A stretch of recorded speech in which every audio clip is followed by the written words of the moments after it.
എല്ലാവർക്കും നമസ്കാരം. ഇന്ന് നമുക്കൊരു പാർട്ടി വെയർ ഐറ്റം പരിചയപ്പെടാം. വൈറ്റ് കളർ ടോപ്പും വൈറ്റ് കളർ പാന്റുമാണ് വരുന്നത്. അതിന്റെ ഷോള് പേസ്റ്റൽ കളറാണ്. രണ്ട് സൈഡും സ്കാലപ്പ് ചെയ്തിട്ടുണ്ട്. അതിൽ ചെറിയ സീക്വൻസ് വർക്കും വരുന്നുണ്ട്. ഇത് അടുത്തൊരു കളറാണ്. ഇതിൽ കളർ വൈറ്റ് തന്നെയാണ്, ത്രെഡ് മാത്രം വ്യത്യാസം വരും. അതിനനുസരിച്ച് ഷോള് ചേഞ്ച് ആവുന്നതാണ്.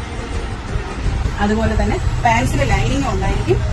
അതിന്റെ താഴെ ബോട്ടത്തിൽ നല്ലൊരു വർക്ക്, ഹെവി ആയിട്ടുള്ള ഒരു വർക്ക് തന്നെ കൊടുത്തിട്ടുണ്ട്. ഇതാണ് നമ്മുടെ അടുത്ത കളർ. അതും അതുപോലെ തന്നെ ആ ത്രെഡിനനുസരിച്ച് ഷോള് വ്യത്യാസമാണ്. ഫുള്ള് ത്രെഡ് വർക്കുണ്ട്. നമ്മുടെ അടുത്ത കളർ വളരെ ഭംഗിയുള്ളൊരു ആഷ് കളറാണ്. അതിന്റെ ത്രെഡും അതുപോലെ തന്നെ ഷോളിനനുസരിച്ച് 4 ഷെയ്ഡ്സാണ് നമുക്ക് അവൈലബിൾ ആയിട്ടുള്ളത്. അത് XL, XXL സൈസുണ്ട്. ആവശ്യമുള്ളത് നമ്മുടെ വാട്സ്ആപ്പ് വഴി കോൺടാക്ട്